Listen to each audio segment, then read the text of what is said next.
ਮੇਰੇ ਪਿਆਰੇ ਦੇਸ਼ਵਾਸੀਓ, ਨਮਸਕਾਰ। ਇਸ ਵਾਰ ਜਦੋਂ ਮੈਂ ਮਨ ਕੀ ਬਾਤ ਦੇ ਲਈ ਜੋ ਵੀ ਚਿੱਠੀਆਂ ਆਉਂਦੀਆਂ ਨੇ, ਕਮੈਂਟਸ ਆਉਂਦੇ ਨੇ, ਭਾਂਤ-ਭਾਂਤ ਦੇ ਇਨਪੁਟ ਮਿਲਦੇ ਨੇ, ਜਦੋਂ ਉਨ੍ਹਾਂ ਵੱਲ ਨਜ਼ਰ ਦੌੜਾ ਰਿਹਾ ਸੀ ਤਾਂ ਕਈ ਲੋਕਾਂ ਨੇ ਬੜੀ ਮਹੱਤਵਪੂਰਨ ਗੱਲ ਯਾਦ ਕੀਤੀ। ਮਾਈਗੋਵ ਤੇ ਆਰੀਅਨ ਸ਼੍ਰੀ, ਬੈਂਗਲੁਰੂ ਤੋਂ ਅਨੂਪ ਰਾਵ, ਨੋਇਡਾ ਤੋਂ ਦੇਵੇਸ਼, ਥਾਣੇ ਤੋਂ ਸੁਜੀਤ, ਇਨ੍ਹਾਂ ਸਾਰਿਆਂ ਨੇ ਕਿਹਾ, ਮੋਦੀ ਜੀ, ਇਸ ਵਾਰੀ ਮਨ ਕੀ ਬਾਤ ਦਾ 75ਵਾਂ ਐਪੀਸੋਡ ਹੈ। ਇਸ ਦੇ ਲਈ ਤੁਹਾਨੂੰ ਵਧਾਈ। ਮੈਂ ਤੁਹਾਡਾ ਬਹੁਤ-ਬਹੁਤ ਧੰਨਵਾਦ ਕਰਦਾ ਹਾਂ ਕਿ ਤੁਸੀਂ ਇੰਨੀ ਬਰੀਕ ਨਜ਼ਰ ਨਾਲ ਮਨ ਕੀ ਬਾਤ ਨੂੰ ਫਾਲੋ ਕੀਤਾ ਹੈ ਅਤੇ ਤੁਸੀਂ ਜੁੜੇ ਰਹੇ ਹੋ। ਇਹ ਮੇਰੇ ਲਈ ਬਹੁਤ ਹੀ ਫ਼ਖਰ ਦੀ ਗੱਲ ਹੈ, ਆਨੰਦ ਦਾ ਵਿਸ਼ਾ ਹੈ। ਮੇਰੇ ਵੱਲੋਂ ਤੁਹਾਡਾ ਤਾਂ ਧੰਨਵਾਦ ਹੈ ਹੀ। ਮੈਂ ਮਨ ਕੀ ਬਾਤ ਦੇ ਸਾਰੇ ਸਰੋਤਿਆਂ ਦਾ ਆਭਾਰ ਵਿਅਕਤ ਕਰਦਾ ਹਾਂ, ਕਿਉਂਕਿ ਤੁਹਾਡੇ ਸਾਥ ਦੇ ਬਿਨਾਂ ਇਹ ਸਫ਼ਰ ਸੰਭਵ ਹੀ ਨਹੀਂ ਸੀ। ਇੰਝ ਲੱਗਦਾ ਹੈ ਜਿਵੇਂ ਇਹ ਕੱਲ੍ਹ ਦੀ ਹੀ ਗੱਲ ਹੋਵੇ, ਜਦੋਂ ਅਸੀਂ ਸਾਰਿਆਂ ਨੇ ਇਕੱਠਿਆਂ ਮਿਲ ਕੇ ਇਹ ਵਿਚਾਰਕ ਯਾਤਰਾ ਸ਼ੁਰੂ ਕੀਤੀ ਸੀ। ਉਦੋਂ 3 ਅਕਤੂਬਰ 2014 ਨੂੰ ਦੁਸਹਿਰੇ ਦਾ ਪਵਿੱਤਰ ਤਿਉਹਾਰ ਸੀ ਅਤੇ ਸੰਜੋਗ ਵੇਖੋ ਕਿ ਅੱਜ ਹੋਲਿਕਾ ਦਹਨ ਹੈ। एक दीप से जले दूसरा और राष्ट्र रोशन हो हमारा, ਇਸ ਭਾਵਨਾ ਤੇ ਚੱਲਦੇ ਹੋਏ ਅਸੀਂ ਇਹ ਰਸਤਾ ਤੈਅ ਕੀਤਾ ਹੈ। ਅਸੀਂ ਦੇਸ਼ ਦੇ ਕੋਨੇ-ਕੋਨੇ ਤੋਂ ਲੋਕਾਂ ਨਾਲ ਗੱਲ ਕੀਤੀ ਅਤੇ ਉਨ੍ਹਾਂ ਦੇ ਅਸਾਧਾਰਣ ਕਾਰਜਾਂ ਦੇ ਬਾਰੇ ਜਾਣਿਆ। ਤੁਸੀਂ ਵੀ ਮਹਿਸੂਸ ਕੀਤਾ ਹੋਵੇਗਾ, ਸਾਡੇ ਦੇਸ਼ ਦੇ ਦੂਰ-ਦੁਰਾਡੇ ਦੇ ਕੋਨਿਆਂ ਵਿੱਚ ਵੀ ਕਿੰਨੀ ਅਲੌਕਿਕ ਸਮਰੱਥਾ ਭਰੀ ਹੋਈ ਹੈ। ਭਾਰਤ ਮਾਂ ਦੀ ਗੋਦ ਵਿੱਚ ਕਿਹੋ ਜਿਹੇ ਰਤਨ ਪਲ ਰਹੇ ਨੇ। ਇਹ ਆਪਣੇ ਆਪ ਵਿੱਚ ਵੀ ਸਮਾਜ ਦੇ ਪ੍ਰਤੀ ਵੇਖਣ ਦਾ, ਸਮਾਜ ਨੂੰ ਜਾਣਨ ਦਾ, ਸਮਾਜ ਦੀ ਸਮਰੱਥਾ ਨੂੰ ਪਛਾਣਨ ਦਾ ਮੇਰੇ ਲਈ ਤਾਂ ਇੱਕ ਅਨੋਖਾ ਅਨੁਭਵ ਰਿਹਾ ਹੈ। ਇਨ੍ਹਾਂ 75 ਐਪੀਸੋਡਸ ਦੇ ਦੌਰਾਨ ਕਿੰਨੇ ਹੀ ਵਿਸ਼ਿਆਂ ਤੇ ਵਿਚਾਰ ਕੀਤਾ ਗਿਆ। ਕਦੀ ਨਦੀ ਦੀ ਗੱਲ, ਕਦੇ ਹਿਮਾਲਿਆ ਦੀਆਂ ਚੋਟੀਆਂ ਦੀ ਗੱਲ, ਕਦੇ ਰੇਗਿਸਤਾਨ ਦੀ ਗੱਲ, ਕਦੇ ਕੁਦਰਤੀ ਆਫ਼ਤ ਦੀ ਗੱਲ ਅਤੇ ਕਦੇ ਮਨੁੱਖੀ ਸੇਵਾ ਦੀਆਂ ਅਨੇਕਾਂ ਕਥਾਵਾਂ ਦਾ ਅਹਿਸਾਸ, ਕਦੇ ਟੈਕਨੋਲੋਜੀ ਦੀ ਖੋਜ, ਕਦੇ ਕਿਸੇ ਅਣਜਾਣ ਕੋਨੇ ਵਿੱਚ ਕੁਝ ਨਵਾਂ ਕਰ ਵਿਖਾਉਣ ਵਾਲੇ ਕਿਸੇ ਦੇ ਅਨੁਭਵ ਦੀ ਕਹਾਣੀ। ਹੁਣ ਤੁਸੀਂ ਵੇਖੋ, ਭਾਵੇਂ ਸਵੱਛਤਾ ਦੀ ਗੱਲ ਹੋਵੇ, ਭਾਵੇਂ ਸਾਡੇ ਹੈਰੀਟੇਜ ਨੂੰ ਸੰਭਾਲਣ ਦੀ ਚਰਚਾ ਹੋਵੇ, ਅਤੇ ਇੰਨਾ ਹੀ ਨਹੀਂ, ਖਿਡੌਣੇ ਬਣਾਉਣ ਦੀ ਗੱਲ ਹੋਵੇ, ਕੀ ਕੁਝ ਨਹੀਂ ਸੀ। ਸ਼ਾਇਦ ਕਿੰਨੇ ਵਿਸ਼ਿਆਂ ਨੂੰ ਅਸੀਂ ਛੂਹਿਆ ਹੈ, ਤਾਂ ਉਹ ਵੀ ਸ਼ਾਇਦ ਅਣਗਿਣਤ ਹੋ ਜਾਣਗੇ। ਇਸੇ ਦੌਰਾਨ ਅਸੀਂ ਸਮੇਂ-ਸਮੇਂ 'ਤੇ ਮਹਾਨ ਸ਼ਖਸੀਅਤਾਂ ਨੂੰ ਸ਼ਰਧਾਂਜਲੀ ਦਿੱਤੀ, ਉਨ੍ਹਾਂ ਦੇ ਬਾਰੇ ਜਾਣਿਆ ਜਿਨ੍ਹਾਂ ਨੇ ਭਾਰਤ ਦੇ ਨਿਰਮਾਣ ਵਿੱਚ ਬੇਮਿਸਾਲ ਯੋਗਦਾਨ ਦਿੱਤਾ। ਅਸੀਂ ਕਈ ਵੈਸ਼ਵਿਕ ਮੁੱਦਿਆਂ 'ਤੇ ਵੀ ਗੱਲ ਕੀਤੀ, ਉਨ੍ਹਾਂ ਤੋਂ ਪ੍ਰੇਰਣਾ ਲੈਣ ਦੀ ਕੋਸ਼ਿਸ਼ ਕੀਤੀ। ਕਈ ਗੱਲਾਂ ਤੁਸੀਂ ਮੈਨੂੰ ਦੱਸੀਆਂ, ਕਈ ਆਈਡੀਆਜ਼ ਦਿੱਤੇ। ਇੱਕ ਤਰ੍ਹਾਂ ਨਾਲ ਇਸ ਵਿਚਾਰ ਯਾਤਰਾ ਵਿੱਚ ਤੁਸੀਂ ਨਾਲ-ਨਾਲ ਚੱਲਦੇ ਰਹੇ, ਜੁੜਦੇ ਰਹੇ ਅਤੇ ਕੁਝ ਨਾ ਕੁਝ ਨਵਾਂ ਜੋੜਦੇ ਵੀ ਰਹੇ। ਮੈਂ ਅੱਜ ਇਸ 75ਵੇਂ ਐਪੀਸੋਡ ਦੇ ਸਮੇਂ ਸਭ ਤੋਂ ਪਹਿਲਾਂ ਮਨ ਕੀ ਬਾਤ ਨੂੰ ਸਫਲ ਬਣਾਉਣ ਲਈ, ਸਮਰਿੱਧ ਬਣਾਉਣ ਦੇ ਲਈ ਅਤੇ ਇਸ ਨਾਲ ਜੁੜੇ ਰਹਿਣ ਦੇ ਲਈ ਹਰ ਸਰੋਤੇ ਦਾ ਬਹੁਤ-ਬਹੁਤ ਆਭਾਰ ਵਿਅਕਤ ਕਰਦਾ। ਮੇਰੇ ਪਿਆਰੇ ਦੇਸ਼ਵਾਸੀਓ, ਵੇਖੋ ਕਿੰਨਾ ਵੱਡਾ ਸੁਖਦ ਸੰਜੋਗ ਹੈ। ਅੱਜ 75ਵੀਂ ਮਨ ਕੀ ਬਾਤ ਕਰਨ ਦਾ ਮੌਕਾ ਹੈ ਅਤੇ ਇਹੀ ਮਹੀਨਾ ਆਜ਼ਾਦੀ ਦੇ 75ਵੇਂ ਸਾਲ ਦੇ ਅੰਮ੍ਰਿਤ ਮਹਾਉਤਸਵ ਦੀ ਸ਼ੁਰੂਆਤ ਦਾ ਮਹੀਨਾ ਹੈ। ਅੰਮ੍ਰਿਤ ਮਹਾਉਤਸਵ ਡਾਂਡੀ ਯਾਤਰਾ ਦੇ ਦਿਨ ਤੋਂ ਸ਼ੁਰੂ ਹੋਇਆ ਸੀ ਅਤੇ 15 ਅਗਸਤ 2023 ਤੱਕ ਚੱਲੇਗਾ। ਜਦੋਂ ਅੰਮ੍ਰਿਤ ਮਹਾਉਤਸਵ ਨਾਲ ਜੁੜੇ ਪ੍ਰੋਗਰਾਮ ਪੂਰੇ ਦੇਸ਼ ਵਿੱਚ ਲਗਾਤਾਰ ਹੋ ਰਹੇ ਨੇ, ਵੱਖ-ਵੱਖ ਜਗ੍ਹਾ ਤੋਂ ਇਨ੍ਹਾਂ ਪ੍ਰੋਗਰਾਮਾਂ ਦੀਆਂ ਤਸਵੀਰਾਂ, ਜਾਣਕਾਰੀਆਂ ਲੋਕ ਸ਼ੇਅਰ ਕਰ ਰਹੇ ਨੇ। ਨਮੋ ਐਪ 'ਤੇ ਅਜਿਹੀਆਂ ਹੀ ਕੁਝ ਤਸਵੀਰਾਂ ਦੇ ਨਾਲ-ਨਾਲ ਝਾਰਖੰਡ ਦੇ ਨਵੀਨ ਨੇ ਮੈਨੂੰ ਇੱਕ ਸੁਨੇਹਾ ਭੇਜਿਆ ਹੈ।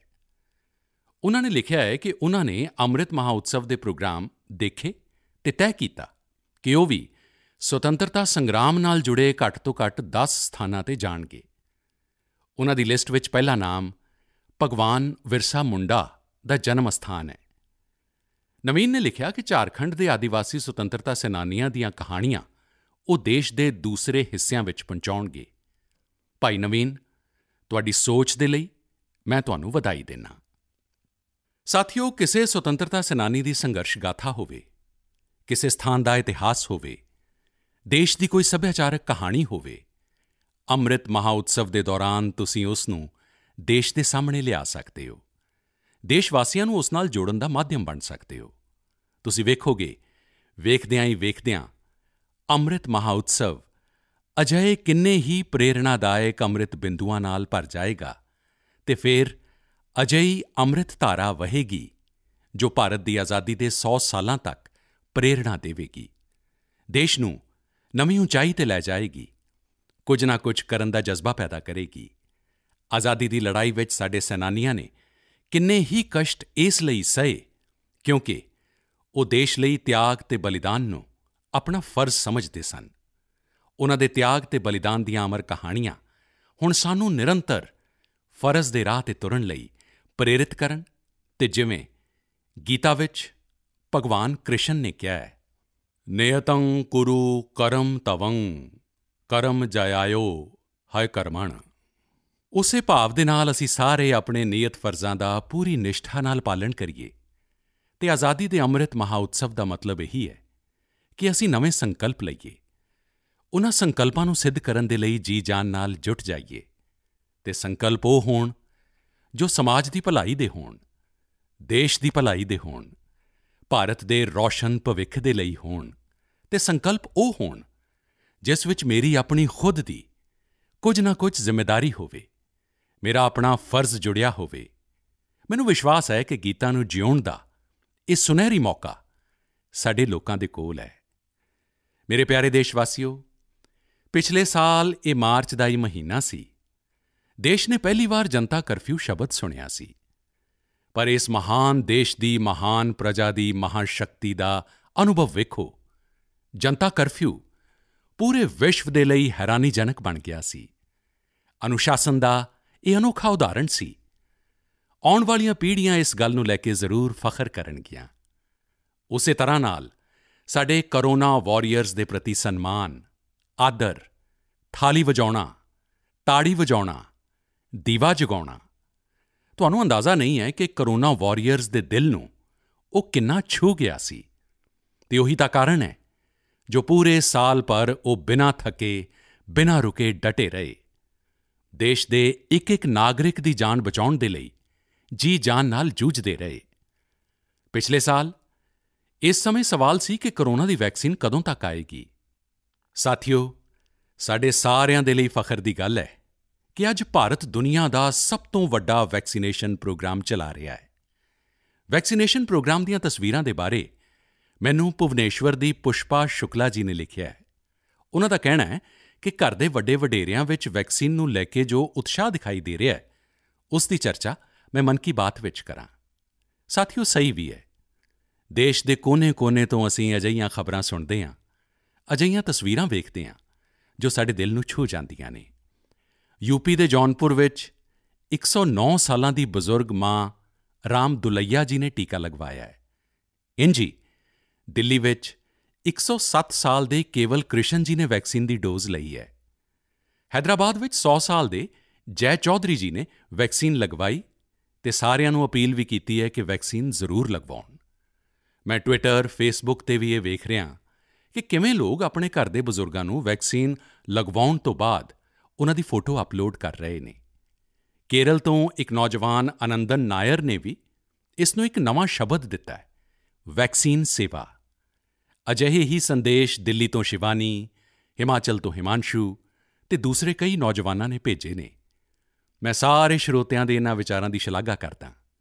ਇਨ੍ਹਾਂ ਸਭ ਦੇ ਵਿਚਕਾਰ ਕੋਰੋਨਾ ਨਾਲ ਲੜਾਈ ਦਾ ਮੰਤਰ ਵੀ ਜ਼ਰੂਰ ਯਾਦ ਰੱਖੋ, ਦਵਾਈ ਵੀ, ਕੜਾਈ ਵੀ। ਅਤੇ ਸਿਰਫ ਮੈਂ ਬੋਲਣਾ ਹੈ, ਅਜਿਹਾ ਨਹੀਂ ਹੈ।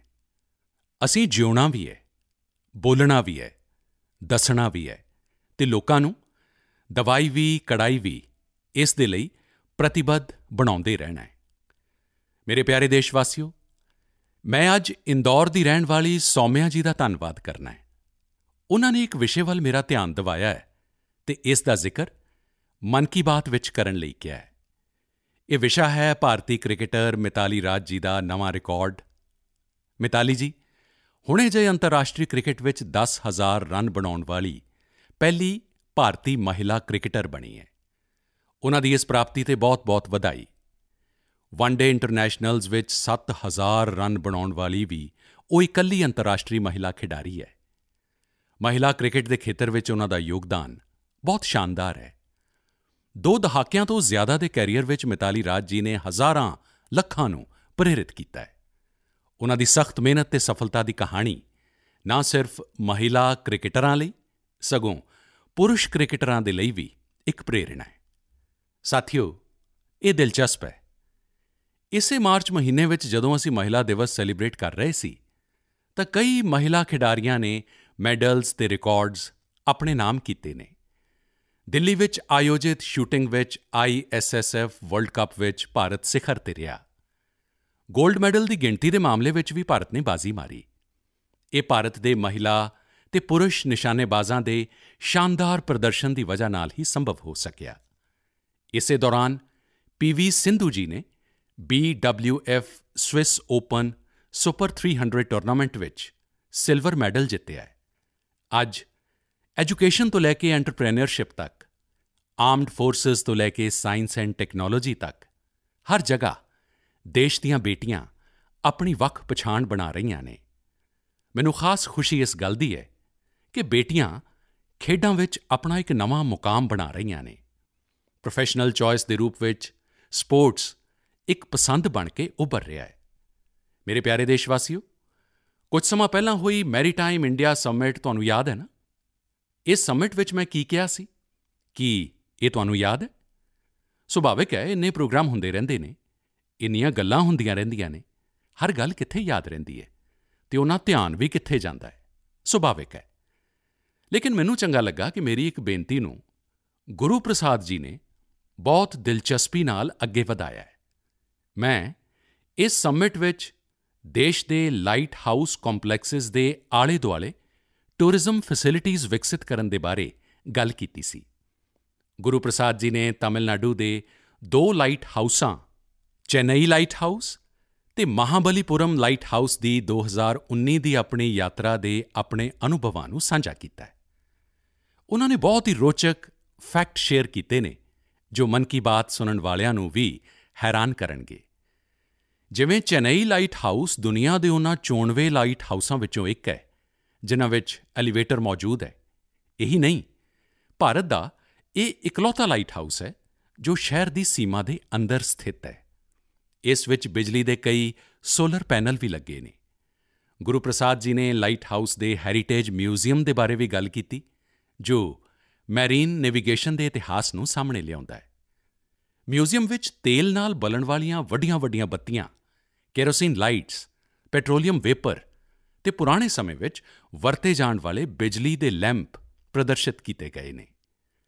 ਭਾਰਤ ਦੇ ਸਭ ਤੋਂ ਪੁਰਾਣੇ light house Mahabalipuram light house ਦੇ ਬਾਰੇ ਵੀ ਗੁਰੂ ਪ੍ਰਸਾਦ ਜੀ ਨੇ ਵਿਸਥਾਰ ਨਾਲ ਲਿਖਿਆ ਹੈ। ਉਨ੍ਹਾਂ ਦਾ ਕਹਿਣਾ ਹੈ ਕਿ ਇਸ ਲਾਈਟ ਹਾਊਸ ਦੇ ਕੋਲ ਸੈਂਕੜੇ ਸਾਲ ਪਹਿਲਾਂ ਪੱਲਵ ਰਾਜਾ ਮਹੇਂਦਰ ਬਰਮਨ ਪ੍ਰਥਮ ਵੱਲੋਂ ਬਣਾਇਆ ਗਿਆ ਉਲਕਨੇਸ਼ਵਰਾ ਟੈਂਪਲ ਹੈ। ਸਾਥੀਓ, ਮਨ ਕੀ ਬਾਤ ਦੇ ਦੌਰਾਨ ਮੈਂ ਸੈਰ-ਸਪਾਟੇ ਦੇ ਵਿਭਿੰਨ ਪਹਿਲੂਆਂ 'ਤੇ ਅਨੇਕ ਵਾਰ ਗੱਲ ਕੀਤੀ ਹੈ, ਲੇਕਿਨ ਇਹ ਲਾਈਟ ਹਾਊਸ ਟੂਰਿਜ਼ਮ ਦੇ ਲਿਹਾਜ਼ ਨਾਲ ਯੂਨੀਕ ਹੁੰਦੇ ਨੇ। ਆਪਣੀਆਂ ਸ਼ਾਨਦਾਰ ਸੰਰਚਨਾਵਾਂ ਦੇ ਕਾਰਨ ਲਾਈਟ ਹਾਊਸ ਹਮੇਸ਼ਾ ਤੋਂ ਲੋਕਾਂ ਦੇ ਲਈ ਆਕਰਸ਼ਣ ਦਾ ਕੇਂਦਰ ਰਹੇ ਨੇ। ਸੈਰ-ਸਪਾਟੇ ਨੂੰ ਵਧਾਉਣ ਦੇ ਲਈ ਭਾਰਤ ਵਿੱਚ ਵੀ 71 ਲਾਈਟ ਹਾਊਸਿਸ ਆਈਡੈਂਟੀਫਾਈ ਕੀਤੇ ਗਏ ਨੇ। ਇਨ੍ਹਾਂ ਸਾਰੇ ਲਾਈਟ ਹਾਊਸ ਵਿੱਚ ਉਨ੍ਹਾਂ ਦੀਆਂ ਸਮਰੱਥਾਵਾਂ ਦੇ ਮੁਤਾਬਿਕ museum, amphitheatre, open air theatre, cafeteria, children's park, eco friendly cottages, landscaping ਤਿਆਰ ਕੀਤੇ ਜਾਣਗੇ। ਵੈਸੇ ਲਾਈਟ ਹਾਊਸਿਸ ਦੀ ਗੱਲ ਚੱਲ ਰਹੀ ਹੈ ਅਤੇ ਮੈਂ ਇੱਕ ਯੂਨੀਕ ਲਾਈਟ ਹਾਊਸ ਦੇ ਬਾਰੇ ਤੁਹਾਨੂੰ ਦੱਸਣਾ ਚਾਹਾਂਗਾ। ਇਹ ਲਾਈਟ ਹਾਊਸ ਗੁਜਰਾਤ ਦੇ ਸੁਰੇਂਦਰ ਨਗਰ ਜ਼ਿਲ੍ਹੇ ਵਿੱਚ ਝਿੰਜੂਵਾੜਾ ਨਾਮ ਦੇ ਸਥਾਨ 'ਤੇ ਹੈ। ਜਾਣਦੇ ਹੋ ਇਹ ਲਾਈਟ ਹਾਊਸ ਕਿਉਂ ਖਾਸ ਹੈ? ਖਾਸ ਇਸ ਲਈ ਹੈ ਕਿਉਂਕਿ ਜਿੱਥੇ ਇਹ ਲਾਈਟ ਹਾਊਸ ਹੈ ਉੱਥੋਂ ਹੁਣ ਸਮੁੰਦਰ ਤੱਟ 100 ਕਿਲੋਮੀਟਰ ਤੋਂ ਵੀ ਜ਼ਿਆਦਾ ਦੂਰ ਹੈ। ਤੁਹਾਨੂੰ ਇਸ ਪਿੰਡ ਵਿੱਚ ਅਜਿਹੇ ਪੱਥਰ ਵੀ ਮਿਲ ਜਾਣਗੇ ਜੋ ਇਹ ਦੱਸਦੇ ਨੇ ਕਿ ਇੱਥੇ ਕਦੀ ਇੱਕ ਵਿਅਸਤ ਬੰਦਰਗਾਹ ਰਹੀ ਹੋਵੇਗੀ। ਯਾਨੀ ਇਸ ਦਾ ਮਤਲਬ ਇਹ ਹੈ ਕਿ ਪਹਿਲਾਂ ਕੋਸਟ ਲਾਈਨ ਝਿੰਜੂਵਾੜਾ ਤੱਕ ਸੀ। ਸਮੁੰਦਰ ਦਾ ਘਟਣਾ ਵਧਣਾ, ਪਿੱਛੇ ਹੋ ਜਾਣਾ, ਇੰਨੀ ਦੂਰ ਚਲੇ ਜਾਣਾ, ਇਹ ਵੀ ਉਸ ਦਾ ਇੱਕ ਰੂਪ ਹੈ। ਇਸ ਮਹੀਨੇ ਜਾਪਾਨ ਵਿੱਚ ਆਈ ਵਿਕਰਾਲ ਸੁਨਾਮੀ ਨੂੰ 10 ਸਾਲ ਹੋ ਗਏ ਨੇ। ਇਸ ਸੁਨਾਮੀ ਵਿੱਚ ਹਜ਼ਾਰਾਂ ਲੋਕਾਂ ਦੀ ਜਾਨ ਚਲੀ ਗਈ ਸੀ। ਅਜਿਹੀ ਹੀ ਇੱਕ ਸੁਨਾਮੀ ਭਾਰਤ ਵਿੱਚ 2004 ਵਿੱਚ ਆਈ ਸੀ। ਸੁਨਾਮੀ ਦੇ ਦੌਰਾਨ ਅਸੀਂ ਆਪਣੇ ਲਾਈਟ ਹਾਊਸ ਵਿੱਚ ਕੰਮ ਕਰਨ ਵਾਲੇ ਸਾਡੇ 14 ਕਰਮਚਾਰੀਆਂ ਨੂੰ ਗੁਆ ਦਿੱਤਾ ਸੀ। ਅੰਡੇਮਾਨ ਨਿਕੋਬਾਰ ਵਿੱਚ ਅਤੇ ਤਮਿਲਨਾਡੂ ਵਿੱਚ ਲਾਈਟ ਹਾਊਸ 'ਤੇ ਉਹ ਆਪਣੀ ਡਿਊਟੀ ਕਰ ਰਹੇ ਸਨ। ਸਖ਼ਤ ਮਿਹਨਤ ਕਰਨ ਵਾਲੇ ਸਾਡੇ ਇਨ੍ਹਾਂ ਲਾਈਟ ਕੀਪਰਜ਼ ਨੂੰ ਮੈਂ ਆਦਰ ਨਾਲ ਸ਼ਰਧਾਂਜਲੀ ਦਿੰਦਾ ਅਤੇ ਲਾਈਟ ਕੀਪਰਜ਼ ਦੇ ਕੰਮ ਦੀ ਬੇਹੱਦ ਸ਼ਲਾਘਾ ਕਰਦਾ। ਪਿਆਰੇ ਦੇਸ਼ਵਾਸੀਓ, ਜੀਵਨ ਦੇ ਹਰ ਖੇਤਰ ਵਿੱਚ ਨਵਾਂਪਨ, ਆਧੁਨਿਕਤਾ ਜ਼ਰੂਰੀ ਹੁੰਦੀ ਹੈ, ਵਰਨਾ ਉਹ ਕਦੇ-ਕਦੇ ਸਾਡੇ ਲਈ ਬੋਝ ਬਣ ਜਾਂਦੀ ਹੈ। ਭਾਰਤ ਦੇ ਖੇਤੀ ਜਗਤ ਵਿੱਚ ਆਧੁਨਿਕਤਾ ਇਹ ਸਮੇਂ ਦੀ ਮੰਗ ਹੈ। ਬਹੁਤ ਦੇਰ ਹੋ ਚੁੱਕੀ ਹੈ। ਅਸੀਂ ਬਹੁਤ ਸਮਾਂ ਗਵਾ ਚੁੱਕੇ ਹਾਂ। ਐਗਰੀਕਲਚਰ ਸੈਕਟਰ ਵਿੱਚ ਰੋਜ਼ਗਾਰ ਦੇ ਨਵੇਂ ਮੌਕੇ ਪੈਦਾ ਕਰਨ ਲਈ, ਕਿਸਾਨਾਂ ਦੀ ਆਮਦਨੀ ਵਧਾਉਣ ਦੇ ਲਈ ਰਵਾਇਤੀ ਖੇਤੀ ਦੇ ਨਾਲ ਹੀ ਨਵੇਂ ਵਿਕਲਪਾਂ ਨੂੰ, ਨਵੇਂ ਇਨੋਵੇਸ਼ਨਜ਼ ਨੂੰ ਅਪਣਾਉਣਾ ਵੀ ਓਨਾ ਹੀ ਜ਼ਰੂਰੀ ਹੈ। ਵਾਈਟ ਰਿਵੋਲੂਸ਼ਨ ਦੇ ਦੌਰਾਨ ਦੇਸ਼ ਨੇ ਇਸ ਨੂੰ ਅਨੁਭਵ ਕੀਤਾ ਹੈ। ਹੁਣ ਬੀ ਫਾਰਮਿੰਗ ਵੀ ਅਜਿਹਾ ਹੀ ਇੱਕ ਵਿਕਲਪ ਬਣ ਕੇ ਉੱਭਰ ਰਿਹਾ ਹੈ। ਬੀ ਫਾਰਮਿੰਗ ਦੇਸ਼ ਵਿੱਚ ਸ਼ਹਿਦ ਕ੍ਰਾਂਤੀ ਜਾਂ ਸਵੀਟ ਰਿਵੋਲੂਸ਼ਨ ਦਾ ਆਧਾਰ ਬਣ ਰਹੀ ਹੈ। ਵੱਡੀ ਗਿਣਤੀ ਵਿੱਚ ਕਿਸਾਨ ਇਸ ਨਾਲ ਜੁੜ ਰਹੇ ਨੇ, ਇਨੋਵੇਸ਼ਨ ਕਰ ਰਹੇ ਨੇ। ਜਿਵੇਂ ਕਿ ਪੱਛਮੀ ਬੰਗਾਲ ਦੇ ਦਾਰਜੀਲਿੰਗ ਵਿੱਚ ਇੱਕ ਪਿੰਡ ਹੈ ਗੁਰਦੁਮ। ਪਹਾੜਾਂ ਦੀ ਇੰਨੀ ਉਚਾਈ, ਭੂਗੋਲਿਕ ਦਿੱਕਤਾਂ, ਲੇਕਿਨ ਉੱਥੋਂ ਦੇ ਲੋਕਾਂ ਨੇ ਹਨੀ ਬੀ ਫਾਰਮਿੰਗ ਦਾ ਕੰਮ ਸ਼ੁਰੂ ਕੀਤਾ ਅਤੇ ਅੱਜ ਇਸ ਜਗ੍ਹਾ 'ਤੇ ਬਣੇ ਸ਼ਹਿਦ ਦੀ, ਮਧੂ ਦੀ ਚੰਗੀ ਮੰਗ ਹੋ ਰਹੀ ਹੈ। ਇਸ ਨਾਲ ਕਿਸਾਨਾਂ ਦੀ ਆਮਦਨੀ ਵੀ ਵਧ ਰਹੀ ਹੈ। ਪੱਛਮੀ ਬੰਗਾਲ ਦੇ ਸੁੰਦਰਬਨ ਇਲਾਕਿਆਂ ਦਾ ਕੁਦਰਤੀ ਆਰਗੈਨਿਕ ਹਨੀ ਤਾਂ ਦੇਸ਼ ਦੁਨੀਆ ਵਿੱਚ ਪਸੰਦ ਕੀਤਾ ਜਾਂਦਾ ਹੈ। ਅਜਿਹਾ ਹੀ ਇੱਕ ਨਿੱਜੀ ਅਨੁਭਵ ਮੈਨੂੰ ਗੁਜਰਾਤ ਦਾ ਵੀ ਹੈ। ਗੁਜਰਾਤ ਦੇ ਬਨਾਸਕਾਂਠਾ ਵਿੱਚ ਸਾਲ 2016 ਵਿੱਚ ਇੱਕ ਆਯੋਜਨ ਹੋਇਆ ਸੀ। ਉਸ ਪ੍ਰੋਗਰਾਮ ਵਿੱਚ ਮੈਂ ਲੋਕਾਂ ਨੂੰ ਕਿਹਾ ਕਿ ਇੱਥੇ ਇੰਨੀਆਂ ਸੰਭਾਵਨਾਵਾਂ ਨੇ, ਕਿਉਂ ਨਾ ਬਨਾਸਕਾਂਠਾ ਅਤੇ ਇੱਥੋਂ ਦੇ ਕਿਸਾਨ ਸਵੀਟ ਰਿਵੋਲੂਸ਼ਨ ਦਾ ਨਵਾਂ ਅਧਿਆਇ ਲਿਖਣ। ਤੁਹਾਨੂੰ ਜਾਣ ਕੇ ਖੁਸ਼ੀ ਹੋਏਗੀ ਕਿ ਇੰਨੇ ਘੱਟ ਸਮੇਂ ਵਿੱਚ ਬਨਾਸਕਾਂਠਾ ਸ਼ਹਿਦ ਉਤਪਾਦਨ ਦਾ ਪ੍ਰਮੁੱਖ ਕੇਂਦਰ ਬਣ ਗਿਆ ਹੈ। ਅੱਜ ਬਨਾਸਕਾਂਠਾ ਦੇ ਕਿਸਾਨ ਹਨੀ ਤੋਂ ਲੱਖਾਂ ਰੁਪਏ ਸਾਲਾਨਾ ਕਮਾ ਰਹੇ ਨੇ। ਅਜਿਹਾ ਇੱਕ ਉਦਾਹਰਣ ਹਰਿਆਣਾ ਦੇ ਯਮੁਨਾ ਨਗਰ ਦਾ ਵੀ ਹੈ। ਯਮੁਨਾ ਨਗਰ ਵਿੱਚ ਕਿਸਾਨ ਬੀ ਫਾਰਮਿੰਗ ਕਰਕੇ ਸਾਲਾਨਾ ਕਈ 100 ਟਨ ਸ਼ਹਿਦ ਪੈਦਾ ਕਰ ਰਹੇ ਨੇ, ਆਪਣੀ ਆਮਦਨ ਵਧਾ ਰਹੇ ਨੇ। ਕਿਸਾਨਾਂ ਦੀ ਇਸ ਮਿਹਨਤ ਦਾ ਨਤੀਜਾ ਹੈ ਕਿ ਦੇਸ਼ ਵਿੱਚ ਸ਼ਹਿਦ ਦਾ ਉਤਪਾਦਨ ਲਗਾਤਾਰ ਵਧ ਰਿਹਾ ਹੈ ਅਤੇ ਸਾਲਾਨਾ ਤਕਰੀਬਨ 1.25 ਲੱਖ ਟਨ ਤੱਕ ਪਹੁੰਚ ਗਿਆ ਹੈ। ਇਸ ਵਿੱਚੋਂ ਵੱਡੀ ਮਾਤਰਾ ਵਿੱਚ ਸ਼ਹਿਦ ਵਿਦੇਸ਼ਾਂ ਵਿੱਚ ਨਿਰਯਾਤ ਵੀ ਹੋ ਰਿਹਾ ਹੈ।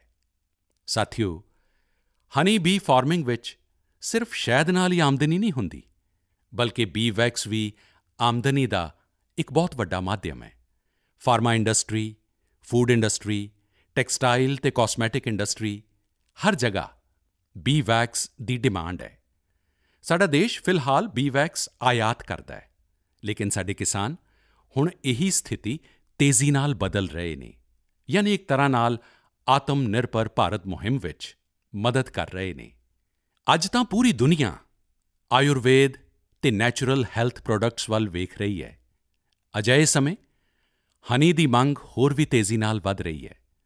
ਮੈਂ ਚਾਹੁੰਦਾ ਕਿ ਦੇਸ਼ ਦੇ ਜ਼ਿਆਦਾ ਤੋਂ ਜ਼ਿਆਦਾ ਕਿਸਾਨ ਆਪਣੀ ਖੇਤੀ ਦੇ ਨਾਲ-ਨਾਲ ਬੀ ਫਾਰਮਿੰਗ ਨਾਲ ਵੀ ਜੁੜਨ। ਇਸ ਨਾਲ ਕਿਸਾਨਾਂ ਦੀ ਆਮਦਨੀ ਵੀ ਵਧੇਗੀ ਅਤੇ ਉਨ੍ਹਾਂ ਦੇ ਜੀਵਨ ਵਿੱਚ ਮਿਠਾਸ ਵੀ ਆਏਗੀ। ਮੇਰੇ ਪਿਆਰੇ ਦੇਸ਼ਵਾਸੀਓ, ਅਜੇ ਕੁਝ ਦਿਨ ਪਹਿਲਾਂ ਵਰਲਡ ਸਪੈਰੋ ਡੇ ਮਨਾਇਆ ਗਿਆ। ਸਪੈਰੋ ਯਾਨੀ ਚਿੜੀ। ਕਿਤੇ ਇਸ ਨੂੰ ਚੱਕਲੀ ਕਹਿੰਦੇ ਨੇ, ਕਿਤੇ ਚਿਮਨੀ ਕਹਿੰਦੇ ਨੇ, ਕਿਤੇ ਘਾਨ ਚਿਰੀਕਾ ਕਿਹਾ ਜਾਂਦਾ ਹੈ। ਪਹਿਲਾਂ ਸਾਡੇ ਘਰਾਂ ਦੀਆਂ ਕੰਧਾਂ ਅਤੇ ਆਲੇ-ਦੁਆਲੇ ਦੇ ਦਰੱਖਤਾਂ 'ਤੇ ਚਿੜੀਆਂ ਚਹਿਕਦੀਆਂ ਰਹਿੰਦੀਆਂ ਸਨ, ਲੇਕਿਨ ਹੁਣ ਲੋਕ ਚਿੜੀ ਨੂੰ ਇਹ ਕਹਿ ਕੇ ਯਾਦ ਕਰਦੇ ਨੇ ਕਿ ਪਿਛਲੀ ਵਾਰ ਕਈ ਸਾਲ ਪਹਿਲਾਂ ਚਿੜੀ ਵੇਖੀ ਸੀ। ਅੱਜ ਇਸ ਨੂੰ ਬਚਾਉਣ ਦੇ ਲਈ ਅਸੀਂ ਕੋਸ਼ਿਸ਼ ਕਰਨ ਲੱਗੇ ਹਾਂ। ਮੇਰੇ ਬਨਾਰਸ ਦੇ ਇੱਕ ਸਾਥੀ ਇੰਦਰਪਾਲ ਸਿੰਘ ਬਤਰਾ ਜੀ ਨੇ ਅਜਿਹਾ ਕੰਮ ਕੀਤਾ ਹੈ, ਜਿਸ ਨੂੰ ਮੈਂ ਮਨ ਕੀ ਬਾਤ ਦੇ ਸਰੋਤਿਆਂ ਨੂੰ ਜ਼ਰੂਰ ਦੱਸਣਾ ਚਾਹੁੰਦਾ। ਬਤਰਾ ਜੀ ਨੇ ਆਪਣੇ ਘਰ ਨੂੰ ਹੀ ਚਿੜੀਆਂ ਦਾ ਘਰ ਬਣਾ ਦਿੱਤਾ ਹੈ। ਉਨ੍ਹਾਂ ਨੇ ਆਪਣੇ ਘਰ ਵਿੱਚ ਲੱਕੜੀ ਦੇ ਅਜਿਹੇ ਆਲ੍ਹਣੇ ਬਣਵਾਏ, ਜਿਸ ਵਿੱਚ ਚਿੜੀਆਂ ਆਸਾਨੀ ਨਾਲ ਰਹਿ ਸਕਣ। ਅੱਜ ਬਨਾਰਸ ਦੇ ਕਈ ਘਰ ਇਸ ਮੁਹਿੰਮ ਨਾਲ ਜੁੜ ਗਏ ਨੇ। ਇਸ ਨਾਲ ਘਰਾਂ ਵਿੱਚ ਇੱਕ ਅਨੋਖਾ ਕੁਦਰਤੀ ਵਾਤਾਵਰਣ ਵੀ ਬਣ ਗਿਆ ਹੈ। ਮੈਂ ਚਾਹਾਂਗਾ ਕਿ ਕੁਦਰਤ, ਵਾਤਾਵਰਣ, ਪ੍ਰਾਣੀ, ਪੰਛੀ, ਇਨ੍ਹਾਂ ਸਭ ਲਈ ਜਿੰਨਾ ਵੀ ਹੋ ਸਕੇ ਥੋੜ੍ਹਾ ਬਹੁਤ ਕੋਸ਼ਿਸ਼ ਸਾਨੂੰ ਵੀ ਕਰਨੀ ਚਾਹੀਦੀ ਹੈ। ਜਿਵੇਂ ਇੱਕ ਸਾਥੀ ਨੇ ਵਿਜੇ ਕੁਮਾਰ ਕਾਬੀ ਜੀ। ਵਿਜੇ ਜੀ ਉੜੀਸਾ ਦੇ ਕੇਂਦਰਪਾੜਾ ਦੇ ਰਹਿਣ ਵਾਲੇ ਨੇ। ਕੇਂਦਰਪਾੜਾ ਸਮੁੰਦਰ ਦੇ ਕਿਨਾਰੇ ਹੈ। ਇਸ ਜ਼ਿਲ੍ਹੇ ਦੇ ਕਈ ਪਿੰਡ ਅਜਿਹੇ ਨੇ ਜਿਨ੍ਹਾਂ 'ਤੇ ਸਮੁੰਦਰ ਦੀਆਂ ਉੱਚੀਆਂ ਲਹਿਰਾਂ ਅਤੇ ਸਾਈਕਲੋਨ ਦਾ ਖਤਰਾ ਰਹਿੰਦਾ ਹੈ। ਇਸ ਨਾਲ ਕਈ ਵਾਰ ਬਹੁਤ ਨੁਕਸਾਨ ਵੀ ਹੁੰਦਾ ਹੈ। ਵਿਜੇ ਜੀ ਨੇ ਮਹਿਸੂਸ ਕੀਤਾ ਕਿ ਜੇਕਰ ਇਸ ਕੁਦਰਤੀ ਤਬਾਹੀ ਨੂੰ ਕੋਈ ਰੋਕ ਸਕਦਾ ਹੈ ਤਾਂ ਉਹ ਕੁਦਰਤ ਹੀ ਰੋਕ ਸਕਦੀ ਹੈ। ਫਿਰ ਕੀ ਸੀ? ਵਿਜੇ ਜੀ ਨੇ ਬੜਾਕੋਟ ਪਿੰਡ ਤੋਂ ਆਪਣਾ ਮਿਸ਼ਨ ਸ਼ੁਰੂ ਕੀਤਾ। ਉਨ੍ਹਾਂ ਨੇ 12 ਸਾਲ, ਸਾਥੀਓ 12 ਸਾਲ ਮਿਹਨਤ ਕਰਕੇ ਪਿੰਡ ਦੇ ਬਾਹਰ ਸਮੁੰਦਰ ਵੱਲ 25 ਏਕੜ ਦਾ ਮੈਂਗਰੋਵ ਜੰਗਲ ਖੜ੍ਹਾ ਕਰ ਦਿੱਤਾ। ਅੱਜ ਇਹ ਜੰਗਲ ਇਸ ਪਿੰਡ ਦੀ ਸੁਰੱਖਿਆ ਕਰ ਰਿਹਾ ਹੈ। ਅਜਿਹਾ ਹੀ ਕੰਮ ਉੜੀਸਾ ਦੇ ਹੀ ਪਾਰਾਦੀਪ ਜ਼ਿਲ੍ਹੇ ਵਿੱਚ ਇੱਕ ਇੰਜੀਨੀਅਰ ਅਮਰੇਸ਼ ਸਾਮੰਤ ਜੀ ਨੇ ਕੀਤਾ ਹੈ। ਅਮਰੇਸ਼ ਜੀ ਨੇ ਛੋਟੇ-ਛੋਟੇ ਜੰਗਲ ਲਗਾਏ ਨੇ ਜਿਨ੍ਹਾਂ ਨਾਲ ਅੱਜ ਕਈ ਪਿੰਡਾਂ ਦਾ ਬਚਾਅ ਹੋ ਰਿਹਾ ਹੈ। ਸਾਥੀਓ, ਇਸ ਤਰ੍ਹਾਂ ਦੇ ਕੰਮਾਂ ਵਿੱਚ ਜੇਕਰ ਅਸੀਂ ਸਮਾਜ ਨੂੰ ਨਾਲ ਜੋੜ ਲਈਏ ਤਾਂ ਵੱਡੇ ਨਤੀਜੇ ਨਿਕਲਦੇ ਨੇ। ਜਿਵੇਂ ਤਾਮਿਲਨਾਡੂ ਦੇ ਕੋਇੰਬਟੂਰ ਵਿੱਚ ਬੱਸ ਕੰਡਕਟਰ ਦਾ ਕੰਮ ਕਰਨ ਵਾਲੇ ਮਰੀ ਮੁਥੂ ਯੋਗਨਾਥਨ ਜੀ ਨੇ। ਯੋਗਨਾਥਨ ਜੀ ਆਪਣੇ ਬੱਸ ਦੇ ਯਾਤਰੀਆਂ ਨੂੰ ਟਿਕਟ ਦਿੰਦੇ ਨੇ ਅਤੇ ਨਾਲ ਹੀ ਇੱਕ ਪੌਦਾ ਵੀ ਮੁਫ਼ਤ ਦਿੰਦੇ ਨੇ। ਇਸ ਤਰ੍ਹਾਂ ਯੋਗਨਾਥਨ ਜੀ ਪਤਾ ਨਹੀਂ ਕਿੰਨੇ ਹੀ ਦਰੱਖਤ ਲਗਵਾ ਚੁੱਕੇ ਨੇ। ਯੋਗਨਾਥਨ ਜੀ ਆਪਣੀ ਤਨਖਾਹ ਦਾ ਕਾਫੀ ਹਿੱਸਾ ਇਸੇ ਕੰਮ ਵਿੱਚ ਖਰਚਦੇ ਆ ਰਹੇ ਨੇ। ਹੁਣ ਇਸ ਨੂੰ ਸੁਣਨ ਦੇ ਬਾਅਦ ਅਜਿਹਾ ਕੌਣ ਨਾਗਰਿਕ ਹੋਏਗਾ ਜੋ ਮਰੀ ਮੁਥੂ ਯੋਗਨਾਥਨ ਜੀ ਦੇ ਕੰਮ ਦੀ ਸ਼ਲਾਘਾ ਨਾ ਕਰੇ। ਮੈਂ ਦਿਲੋਂ ਉਨ੍ਹਾਂ ਦੀਆਂ ਇਨ੍ਹਾਂ ਕੋਸ਼ਿਸ਼ਾਂ ਦੇ ਲਈ ਬਹੁਤ ਵਧਾਈ ਦਿੰਦਾ, ਉਨ੍ਹਾਂ ਦੇ ਇਸ ਪ੍ਰੇਰਿਤ ਕੰਮ ਦੇ ਲਈ। ਮੇਰੇ ਪਿਆਰੇ ਦੇਸ਼ਵਾਸੀਓ, ਵੇਸਟ ਤੋਂ ਵੈਲਥ ਯਾਨੀ ਕਚਰੇ ਤੋਂ ਕੰਚਨ ਬਣਾਉਣ ਦੇ ਬਾਰੇ ਅਸੀਂ ਸਾਰਿਆਂ ਨੇ ਵੇਖਿਆ ਵੀ ਹੈ, ਸੁਣਿਆ ਵੀ ਹੈ ਅਤੇ ਅਸੀਂ ਵੀ ਹੋਰਾਂ ਨੂੰ ਦੱਸਦੇ ਰਹਿੰਦੇ ਹਾਂ। ਕੁਝ ਇਸੇ ਤਰ੍ਹਾਂ ਨਾਲ ਵੇਸਟ ਨੂੰ ਵੈਲਿਊ 'ਚ ਬਦਲਣ ਦਾ ਵੀ ਕੰਮ ਕੀਤਾ ਜਾ ਰਿਹਾ ਹੈ। ਅਜਿਹਾ ਹੀ ਇੱਕ ਉਦਾਹਰਣ ਕੇਰਲ ਦੇ ਕੋਚੀ ਦੇ ਸੇਂਟ ਟੈਰੇਸਾ ਕਾਲਜ ਦਾ ਹੈ। ਮੈਨੂੰ ਯਾਦ ਹੈ ਕਿ ਸਾਲ 2017 ਵਿੱਚ ਮੈਂ ਇਸ ਕਾਲਜ ਦੇ ਕੈਂਪਸ ਵਿੱਚ ਇੱਕ ਬੁੱਕ ਰੀਡਿੰਗ 'ਤੇ ਆਧਾਰਿਤ ਪ੍ਰੋਗਰਾਮ ਵਿੱਚ ਸ਼ਾਮਿਲ ਹੋਇਆ ਸੀ। ਇਸ ਕਾਲਜ ਦੇ ਸਟੂਡੈਂਟਸ ਰੀਯੂਜ਼ੇਬਲ ਟਾਇਜ਼ ਬਣਾ ਰਹੇ ਨੇ, ਉਹ ਵੀ ਬਹੁਤ ਹੀ ਕ੍ਰਿਏਟਿਵ ਤਰੀਕੇ ਨਾਲ। ਇਹ ਸਟੂਡੈਂਟਸ ਪੁਰਾਣੇ ਕੱਪੜਿਆਂ, ਸੁੱਟੇ ਹੋਏ ਲੱਕੜੀ ਦੇ ਟੁਕੜਿਆਂ, ਬੈਗ ਅਤੇ ਬਾਕਸਿਸ ਦਾ ਇਸਤੇਮਾਲ ਖਿਡੌਣੇ ਬਣਾਉਣ ਵਿੱਚ ਕਰ ਰਹੇ ਨੇ। ਕੋਈ ਵਿਦਿਆਰਥੀ ਪਜ਼ਲ ਬਣਾ ਰਿਹਾ ਤਾਂ ਕੋਈ ਕਾਰ ਅਤੇ ਟ੍ਰੇਨ ਬਣਾ ਰਿਹਾ। ਇੱਥੇ ਇਸ ਗੱਲ ਦਾ ਖਾਸ ਧਿਆਨ ਰੱਖਿਆ ਜਾਂਦਾ ਹੈ ਕਿ ਖਿਡੌਣੇ ਸੇਫ ਹੋਣ ਦੇ ਨਾਲ-ਨਾਲ ਚਾਈਲਡ ਫ੍ਰੈਂਡਲੀ ਵੀ ਹੋਣ ਅਤੇ ਇਸ ਪੂਰੀ ਕੋਸ਼ਿਸ਼ ਦੀ ਇੱਕ ਚੰਗੀ ਗੱਲ ਇਹ ਵੀ ਹੈ ਕਿ ਇਹ ਖਿਡੌਣੇ ਆਂਗਣਵਾੜੀ ਬੱਚਿਆਂ ਨੂੰ ਖੇਡਣ ਦੇ ਲਈ ਦਿੱਤੇ ਜਾਂਦੇ ਨੇ। ਅੱਜ ਜਦੋਂ ਭਾਰਤ ਖਿਡੌਣਿਆਂ ਦੀ ਮੈਨੂਫੈਕਚਰਿੰਗ ਵਿੱਚ ਕਾਫੀ ਅੱਗੇ ਵਧ ਰਿਹਾ ਹੈ ਤਾਂ ਵੇਸਟ ਤੋਂ ਵੈਲਿਊ ਦੀ ਇਹ ਮੁਹਿੰਮ, ਇਹ ਨਵੇਂ ਪ੍ਰਯੋਗ ਬਹੁਤ ਮਾਇਨੇ ਰੱਖਦੇ ਨੇ। ਆਂਧਰਾ ਪ੍ਰਦੇਸ਼ ਦੇ ਵਿਜੇਵਾੜਾ ਵਿੱਚ ਇੱਕ ਪ੍ਰੋਫੈਸਰ ਸ਼੍ਰੀਨਿਵਾਸ ਪਦਕਾਂਡਲਾ ਜੀ ਨੇ, ਉਹ ਬਹੁਤ ਹੀ ਰੋਚਕ ਕੰਮ ਕਰ ਰਹੇ ਨੇ।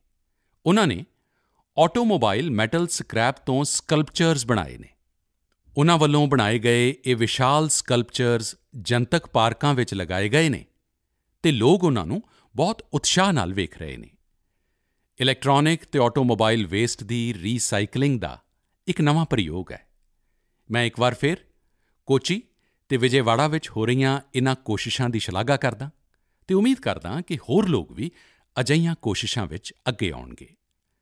ਮੇਰੇ ਪਿਆਰੇ ਦੇਸ਼ਵਾਸੀਓ, ਭਾਰਤ ਦੇ ਲੋਕ ਦੁਨੀਆ ਦੇ ਕਿਸੇ ਵੀ ਕੋਨੇ ਵਿੱਚ ਜਾਂਦੇ ਨੇ ਤਾਂ ਫ਼ਖਰ ਨਾਲ ਕਹਿੰਦੇ ਨੇ ਕਿ ਉਹ ਭਾਰਤੀ ਨੇ। ਅਸੀਂ ਆਪਣੇ ਯੋਗ, ਆਯੁਰਵੇਦ, ਦਰਸ਼ਨ, ਕੀ ਕੁਝ ਨਹੀਂ ਹੈ ਸਾਡੇ ਕੋਲ ਜਿਸ ਦੇ ਲਈ ਅਸੀਂ ਫ਼ਖਰ ਕਰਦੇ ਹਾਂ ਅਤੇ ਫ਼ਖਰ ਦੀਆਂ ਗੱਲਾਂ ਕਰਦੇ ਹਾਂ। ਨਾਲ ਹੀ ਆਪਣੀ ਸਥਾਨਕ ਭਾਸ਼ਾ, ਬੋਲੀ, ਪਛਾਣ, ਪਹਿਰਾਵੇ, ਖਾਣ-ਪੀਣ, ਉਸ 'ਤੇ ਵੀ ਫ਼ਖਰ ਕਰਦੇ ਹਾਂ।